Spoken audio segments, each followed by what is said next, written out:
decided not to do it last year because it was a pilot program. They're now opening it up to additional counties. It appears that 10 counties that were denied last year will probably get it this year, but the only way to kind of keep your foot in the door is to have this letter of intent for the following year. And in order to do that, we need a letter of support recommendation from the Board of Commissioners. We would request that you provide that for us. Okay. Also move. Second. Been moved and seconded to provide a letter of support to gain admission to the block grant program. All those in favor indicate by saying aye. Aye. Aye. Opposed? So moved. I think we're all excited about that. Hopefully that can happen. John. Oh, John, yes. Yeah, thank you.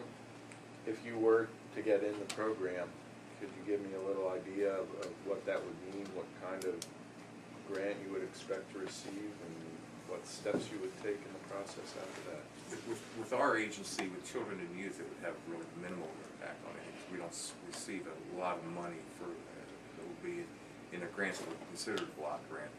MHI, DEI, they receive significant more money, and when they will, correct me if I'm wrong, if they're underspent in one category, could they then move that money over into another category to help offset any areas that they may be over budget, or now that money has to be sent back, or whatever the case may be. This would just enable greater flexibility in the use of the money that comes down from the state.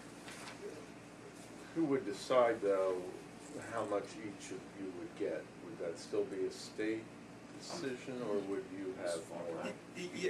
Well, we would still get the money as a block grant, but informally we've agreed through the transition process. I'm not interested in trying to get hold of children and youth money or drug and alcohol. We would all keep our existing bottom lines the same. However, as Jim stated, we really have three agencies in one with different funding streams, and would allow us greater flexibility among those funding streams that we have. To serve the clients. To best utilize the funding to serve the community in the best way possible. And I've kind of lost track of this issue. Is it not on track to be kind of automatic, that this is how it will be done in the future, or do you expect it will still be one of these opt-in or not opt-in programs? We've heard not a lot of detail, but my understanding is that it will still be an ongoing transition. They went 20 counties the first year, they're going to go 10 the next year. Presuming they'll probably go 10 the following year, but we don't know that. Okay. We've only been told what's going to happen for this current year, fiscal year 13-14. And then you don't expect to get in this year because there's kind of a queue based on who applied last year and didn't get in. Yeah, the legislation that was passed said that the priority should be given to 10 counties that were denied last fiscal year. Okay. And they're only going to have 10 additional slots, so it's pretty much That's simple. okay. Now, if those counties would decide not to, and we have our letter of intent, then we could very well be considered. There was a conference call last Friday with DPW, and I think that all three of you, or 2 out of 3 of you at least, participated. I listened in too, and they outlined this, basically said that there was a letter that went out August 5th. It was kind of elusive. Hardly any of the counties had seen it by Friday, but and that letter outlined this process of getting a letter of intent along with an org chart, and we just discovered by looking at the letter also some sort of a narrative on how you're going to implement a block grant. I think we're just going to add something to this saying what they stated here this morning. But it does seem to be exactly what you said, is there's a queue, and if you express interest one year, you might get it the next year, because it has to be legislatively enacted to put counties in it. It's not a regulatory or a DPW decision to add counties. It has to be legislated. So yeah, it does seem like a queue. If we didn't at least submit our letter of intent this year, then we'd be out of luck for sure the next year.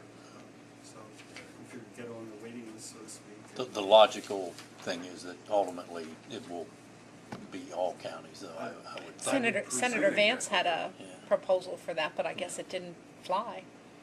I'm not sure why they're not broadening it, well, unless they don't want to deal with changing the legislation or introducing legislation to make it happen, but I've not heard any horror stories. For the most part, they've been success stories from other counties. Yeah.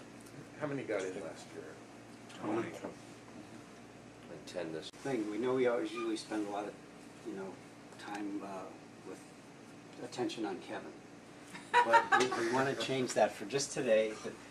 The three commissioners, personally, with minimal expense, I might add, and Jamie. None to the None to taxpayers, the I might taxpayer. add. We know that there is an addiction issue here with chocolate that we have.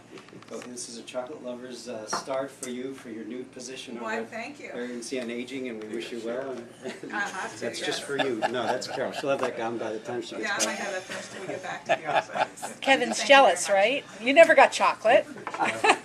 But he gets all the praise, we hear. But see, this was the intent. You need to feel special too. Well, thank you very much. Do you want to tell them what happened?